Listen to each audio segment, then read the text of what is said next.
सर्वांना जय जिनेंद्र. माननीय उपस्थित गुरुजन, मान्यवर परीक्षक व माझ्या मित्रमैत्रिणींनो, आपल्या सर्वांना माझा विनम्र नमस्कार.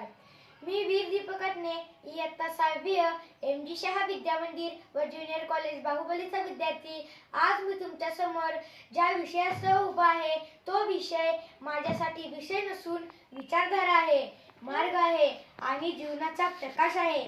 तो विषय म्हणजे समंतभद्र महाराजांची गुरुकुल पंचसूत्री. समंतभद्र महाराजांची गुरुकुल पंचसूत्री. मित्रांनो, जगात शाळा कॉलेज अनेक आहेत जेथे ज्ञान दिले जाते, माहिती दिली जाते, पण मनुष्य घडविणे ही प्रक्रिया प्रत्येक ठिकाणी घडत नाही. मात्र गुरुकुल प्रणाली विशिष्टरित्या महाराजांनी दिलेली पंचसूत्री विद्यार्थी फक्त हुशारच बनवत नाही, तर सद्गुणी, सजग, समर्थ आणि संवेदनशील नागरिक घडवतो.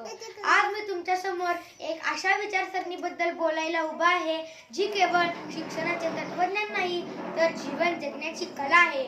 ती म्हणजे समंतभद्र महाराज यांची गुरुकुल पंचसूत्री. शील, ज्ञान, सेवा, प्रेम आणि व्यवस्था. गुरुकुल शिक्षण प्रणालीनं आजवर हजारो विद्यार्थी घडवले, फक्त नोकरीसाठी नव्हे तर मानव घडण्यासाठी.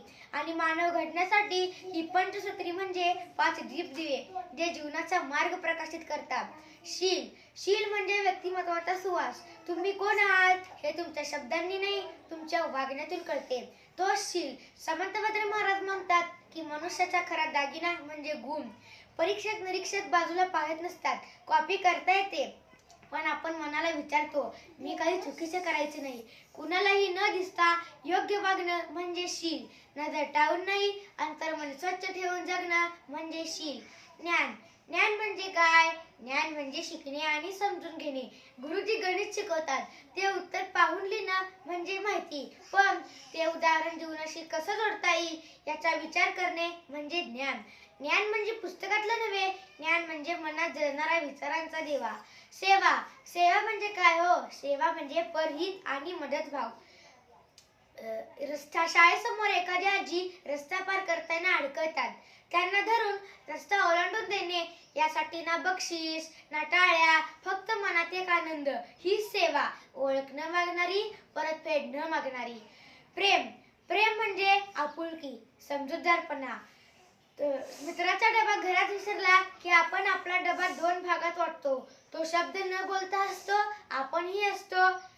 तो शब्द न बोलता हसतो, आपणही हसतो. भूक दोघांनाही थोडी जास्त लागते, पण आपुलकी जास्त तृप्त करते. हेच प्रेम. वाटून घेतलं की वाढतं. व्यवस्था. व्यवस्था म्हणजे काय? व्यवस्था म्हणजे शिस्त आणि वेळेचे नियोजन. वर्गात सर्वजण वेळेवर आले की तास वेळेत सुरू होतो. डायरीत गृहपाठ नोंदवला की काम विसरत नाही. व्यवस्था असली की दिवस मस्त चालतो. सारांश रूपाने सांगायचं झालं तर शील. कोणी पाहो वा न पाहो, स्वच्छ मनाने वागणं. ज्ञान. माहितीला विचारांची जोड देणं. सेवा. सेवा बक्षिसाच्या अपेक्षेशिवाय मदत करणं. प्रेम. वाटलं तर वाढतं. व्यवस्था. नीटपणा म्हणजे यशाची सवय. हीच गुरुकुल पंचसूत्री. छोटी कृती पण मोठी माणसे घडवणारी. ही 5 सूत्रे मिळून घडतो सुसंस्कारित, सुबद्ध आणि प्रेमळ माणूस. मित्रांनो, या तंत्रयुगात यंत्रे वाढली परंतु भावना कमी झाल्या. विद्यार्थी हुशार होत आहेत परंतु माणूस मात्र हरवत आहे. यासाठी ही समंतभद्र महाराजांची पंचसूत्री आपल्याला माणूस राहायला शिकवते. चला, शील मनात रुजवूया. शील मनात रुजवूया. ज्ञान बुद्धीत भरूया. ज्ञान बुद्धीत भरूया. सेवेने समाज उजळूया. सेवेने समाज उजळूया. प्रेमाने मन भरभरून देऊया. प्रेमाने मन भरभरून देऊया. धन्यवाद.